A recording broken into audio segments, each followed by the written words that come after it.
Labą dieną. Sutikau netikėtai Seimo narį, tai gal prisistatysit? Sveiki, būsiu Robertas Šarknickas, kultūros komiteto vicepirmininkas, Valstiečių žaliųjų sąjunga. Dėl to aš atėjau, nes mūsų pavadinime yra tas dominuojantis žodis, kuris, turėtų iš tikrųjų gal garsiau skambėti kai kuriais atvejais ir panašiai, bet aš stengiuosi tradiciškai kiekvienais metais jūsų organizuojamuose akcijose dalyvauti, nes man miškas yra širdžiai brangus. Prie miškų esu svetimų žmonių augintas, nes pats esu iš vaikų namų, tad vaikystė, miškai ir įdiegta meilė jiems, ta miško dvasia, jie turi galę mano gyvenime. Gal jūs pats ir savo ūkį turit? Ne, deja aš neturiu, aš pats gyvenu Alytuje, mieste, bet esu dažnas svečias kaimuose, pas tos žmonės, kurie augino mane ir visada išeinam kartu į miškus. Tai todėl ir atvykot į šitą protestą masiniams kirtimams, teisingai? Taip. Sakykit, o dabar Seime, kas yra kalbama, aplinkos ministras, ką jisai, kokią išeitį siūlo, ką daryti dėl tų miškų kirtimo, ar sustabdymas, ar kažkoksai projektas kitas yra, ar yra kažkokie tai įstatymai, kur tai sustabdytų, pakeistų, ar kažkas tokio yra, ar kažkas yra daroma? Deja, aš šiek tiek turiu nuliūdinti, nes liberalioje valdžioje dominuoja stipriai kapitalizmas. Ir būtent per 3 metus matėme, kaip nesilaikoma miškų kirtimo normų ir jos tikrai masiškai auga ir visuomenė kiekvienais metais fotografuoja, fiksuoja, protestuoja ir vietos bendruomenė siunčia. Ir praktiškai dažni klausimai aplinkos ministrui per vyriausybės valandą būna, kada jūs nustosite kirsti masiškai miškus. Mes pritarėm, kad turi būti tam tikras kirtimas, kaip ir visame pasaulyje, bet ne masinis, kad spėtų miškas užaugti. Plynų laukų daugėja, gamyklų įmonių teritorijos lečiasi, nors laukai ten tik tai likę ir jokių statybų nevyksta. Prisidengiama tokie žodžiais, kad higiena čia reikalinga būtinai. Mes sustabdėme kelis kartus miško kirtimus, bet praeina 1-2 savaitė ir vėl girdime ūžiant pjūklus dieną ir naktį. Matome, kaip keliuose tie sunkvežimiai veža rąstus į gamyklas, įmonės, į laivus, į vagonus. Visa industrija vyksta, kaip mums daug ką turbūt ir nežinant, ypač visuomenės žmonėms. Tenka apgailestauti, kad šitas kapitalizmas griauna visą tai, kas yra Lietuvos pamatinėse vertybėse svarbu. Tai mūsų visų pirma yra gamta, miškas, žmonės. Labai gerai žmogus čia vienas pasisakė, kad kai buvo sunaikinta pirmoji senovinė mūsų religija, nes tuo metu žmogus buvo sutapatintas su mišku, jisai atsakingas buvo už mišką, visa visuomenė atsakinga už mišką, buvo bendra visuma, jungtis. Ir kai pasikeitė kita religija, nesu prieš ją tikrai, bet su kiekvienu amžiumi žmogus tolo nuo miško. Ir mes matome, kas vyksta dabar miškuose, ir tai yra viso to pasekmė kapitalizmo ir kitų reiškinių atėjusių į Lietuvą.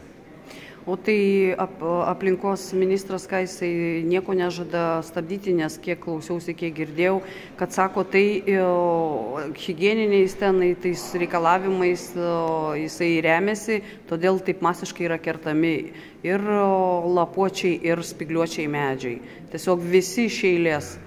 Taip, aš vis dėlto girdžiu mokslininkų daugiau, ne ministro.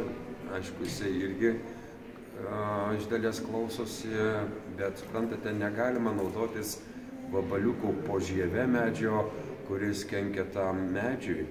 ir prie to medžio dar prirašyti per 100 medžių sveikų ir tada šienauti. Ir garsiai sakyti, kad tai yra higieninis tvarkymas, sanitarinis kažkoks tvarkymas. Tai va tas masinis ir gaunas toks. Tai jie ir prideda tos medžius, taip yra visuomenė kažkuria prasme kvailinama. Va. O tai kam tai naudinga, va toksai tas kirtimas masinis? Na tai yra interesų grupės, lobizmas ir panašiai. Tai mediena tai yra vis dėlto ir baldai, biokūrui, pjuvenos eina. Medis turi didžiulę paskirtį. Apsaugos tas ministras, jisai žino, kad mes pralenkėm kirtimu, Lietuva kaip maža šalis yra. Kiniją pralenkėm, Rusiją pralenkėm mes net ir švedus. Švedai atvažiuoja į Lietuvą pirkti medieną ir jie savo miškus saugo, nekerta. Tai jie pasimokė iš tų klaidų, bet negražiai elgėsi, kad Lietuvos neperspėja ir nepadeda Lietuvai atvažiuodami iš mūsų pirkti ir naikinti kažkuria prasme miškus. Na, va tokia kabutės ir draugystė, kas liečia tokius dalykus. Jūsų pradžioj klausimas buvo apie... Dar priminkit klausimą pradžioje. Apie Seime, kokie tenai projektas, kas gali pasikeisti ir kokie veiksmai daromi, kad sustabdyti apie tai. Apie tai jau aš kalbėjau, tai čia jau ko gero nebesustabdama yra. Aišku, kažkiek tos reakcijos yra, kai sureaguoja vienas ar kitas Seimo narys, tai trumpam sustabdo, arba visuomenė garsiai kalba, tai šiek tiek sustabdo. Bet visą tai, suprantate, viskas yra įsivažiavę. Pinigai galimi kažkokie eina, jie negali būti stabdomi, nes yra susitarimai kažkokie karteliniai galimai. Sakau, bet visą tai, ką matau, kad kai kalbama, kad sustabdo, aš nuvažiuoju į miškus, aš žiūriu, kad pjūklai dirba toliau. Tai kokie čia sustabdymai yra. Tiesiog visuomenė yra, Tai o nuo ko tai priklauso? Jeigu aplinkos ministrui jam yra gerai, jam viskas yra pagal įstatymus daroma, viskas taip, kaip turi būti ir toliau pjaunami, tai jau kaip tą visą sustabdyti? Nuo ko priklauso? Kas tai gali padaryti, kad sukontroliuoti tą kirtimą?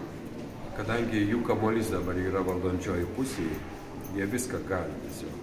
Pamatinės vertybės matom, kas vyksta ir su lietuvių kalba, jos tarkim svetimos raidės ateina į dokumentus, narkotikai, miškai, gamta. Aš nežinau, kas vyksta su Lietuva. Jie negirdi visuomenės tautos. Tai yra katastrofa, to, ko nebuvo anksčiau. Taip ypatingai, kas dabar vyksta Lietuvoje per šiuos metus. Kiek aš žinau, tai jūsų sakykime, frakcija, jūsų partija, Žaliųjų sąjunga, teisingai, valstiečių, paruošė, turbūt jau ir padavė apsaugos ministrą į apeliacinį, teisingai? Taip, yra. Yra jau paruoštas, jau yra pateiktas? Aš kadangi yra ir šešėlinė vyriausybė, valstiečių Žaliųjų sąjunga, ir bus kitą savaitę posėdis. Tai kadangi jūsų klausimas aplinkė laiką, tai aš informuosiu, gero, tik kitą savaitę. Bet aš džiaugiuosi, kad yra reakcija, bent jau iš vienos frakcijos. Tai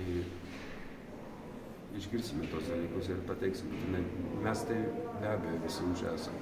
Gal bus atskira Žaliųjų sąjungos valstiečių konferencija tam pranešimui, ar Seime jūs tą svarstysite? Aš manau, kad gali būti ir šitas klausimas pateiktas spaudos konferencijų salėje.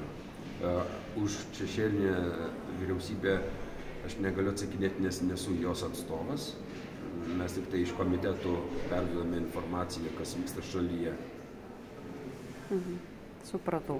Tai ką, ačiū Jums tada už jau nemažai laiko skirtą mums, kad pasakėt, kad dėl ko Jūs čia esat, kokia situacija ir kad Jūs vis dėlto palaikot protestuotojus, paprastus piliečius ir kad taip pat sutampa nuomonės, kad reikia visą tai valdyti, kad jau tai tiesiog išėjo iš vėžių viskas. Aš noriu padėkoti nuoširdžiai, kad vis dar yra žmonių, kurie ateina į protesto akcijas, į mitingus ir noriu palinkėti, kad nepavargtų.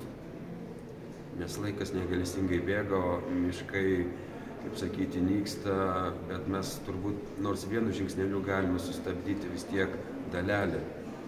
2 procentai mažiau likę Sengirės, bet dar liko kažkiek, bet būkime visi kartu, kiek galime. O visuomeniai reikia, kad Seimo nariai, kad politikai palaikytų visuomenę, kad išgirstų.